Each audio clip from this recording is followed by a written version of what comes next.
Climate change is one of the biggest factors facing humankind. Are we the cause? Yes. We started breaking down the records of CO2 since 1950 by burning of fossil fuels like oil and coal. We simply called it the Industrial Revolution. With the global population tripling since 70 years, we are consuming more products from animals that releases another pollutant gas called methane. All these gases are then released in the air, and so when the sunlight hits, the heat gets stuck in the atmosphere and it makes the planet get warmer and warmer. That's why it's called the greenhouse effect. But the concern is not that the earth is getting warmer. The concern is it's happening so fast. As many countries are taking part in fighting the climate change, in Uganda, a non-governmental organization called NAC, with the support from British Council, implemented a project called Social Action for Climate Change.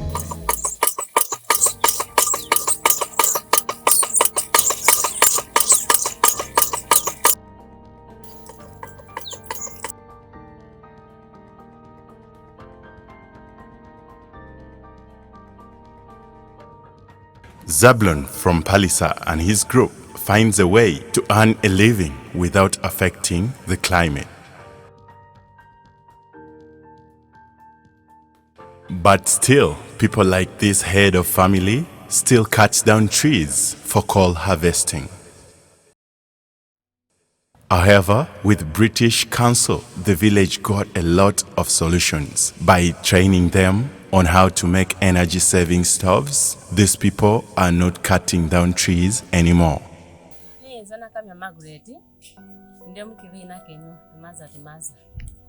Nga tutambulye kibiina kyaisu kino kuba kirina engeri gye kituyambamu tulina ebintu ebitulikwabanga nga tufunamu tenu ng'essaawa eno tufunire amayiga ago tubaye tuli ukosewa mwosi gutukosa enkwi tulina entono amayiga ago manene ne gasumba emmere nyingi igaba gasumba emmere nyingi n'enkwi giba ntono twafunire ekibiina eky'omugaso gwamu.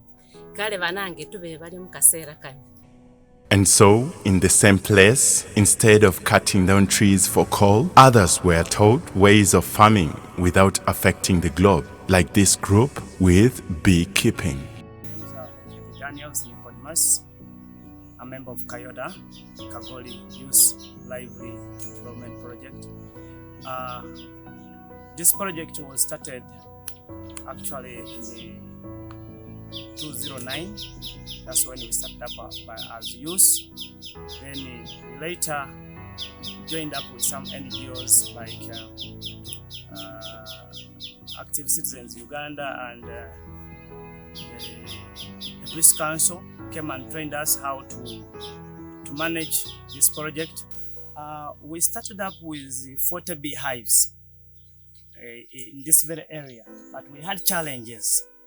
We had a problem of moving termites since we have many ant hills around. So we were using these wooden stands. So the moving termites were too hard for us to control them since they keep moving area to area. We got support from British Council, and from that support we have managed to afford 10 palm log beehives. They are new type of hives that we have come up with.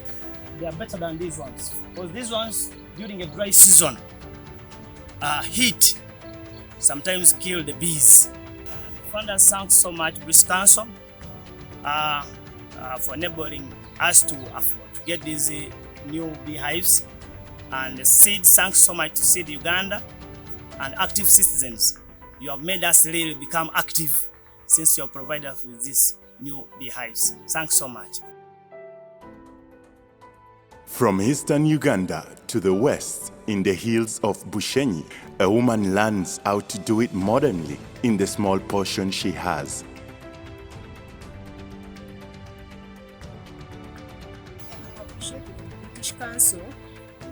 because before their trainings, my land was not developed like the way you can see it now. But through their trainings, we were able to adopt better methods of farming technologies, like having improved pigsties, having improved poultry, even the way we are growing our vegetables to match with the climate change.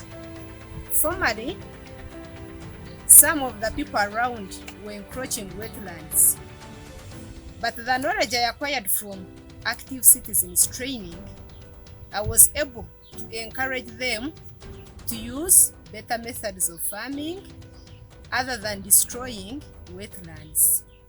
It has enabled us not to destroy the wetlands as other communities are doing, which has affected or which have brought changes in our climate, which is affecting us today. While others are thinking fish comes from the sea, this young man brings it up in the mountains. My name is Pastor Ibrahim. I come from a village called Karugabi in Ivale sub-county in Bushenyi district. I'm a youth and I'm into agriculture, basically aquaculture, which is fish farming. I decided to take up this venture as a way of making a living, but then at the same time conserving the environment. In our region, the western region, most people do cultivation, crop cultivation, and then animal grazing. And we found that very many of them they dry the wetlands, to do those practices of animal grazing and crop cultivation.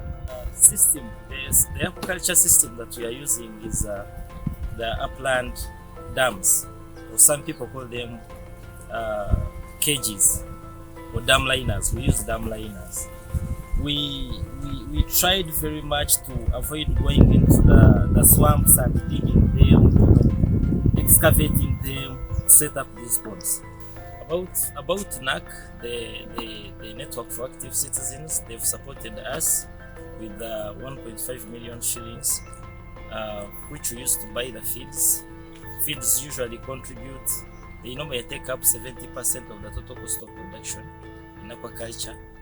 And that money that they gave us, it really boosted our business. We've managed to buy feeds, and in a few months, around 2 months, we shall be harvesting, and those feeds will be enough for us. We shall not go back into our pockets to dig deep and get money for that. So I really want to thank NAC. Thank you very much. As we flow back to the central, Kampala, the capital, has as well been fed with knowledge of modern farming. My name is Paul Onyayewun. I'm the team leader for Christian Youth Missionary Group Chinawataka. Here in Chinawataka, we are doing urban farming, as you can see. This is our demonstration farm where we are able to host young people come here, learn about farming on a small scale. They learn about farming using local available materials like the plastics, the waste from the community, the car tires, the buckets, and other waste from the community. So by doing this, we are trying to change the mindset of young people that even on a small piece of land or on a small space behind their backyards where they rent, they can do farming on a small space. So I want to thank so much our partners, Network for Active Citizens NAC, KCCA, Dreamtown, and also British Council for all the support they have given us to enable this garden be in existence. Thank you so much. This is one way, as a Network for Active Citizens, with support from the different stakeholders that I mentioned, British Council, Dreamtown, KCCA, the government of Uganda. We are trying to mobilize, engage, and involve people, mostly the vulnerable communities, those living in the slums, those living in the ghetto communities, those living in the rural hard areas. We're trying to engage them, have a voice, and influence the policies, influence the programs, to influence budget allocations, to climate change related engagements. But most importantly, having their voice heard at the Conference of Party 26, COP26, trying to ensure that, look, this is what is on ground.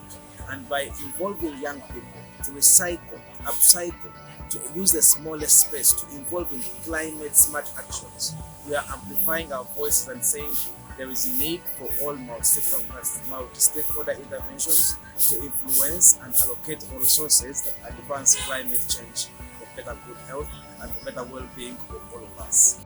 And now, the answer to the question is, instead of burning more fossil fuel, we need to resort in using recyclable energy, or use the 3 sweet words: reduce, reuse, recycle.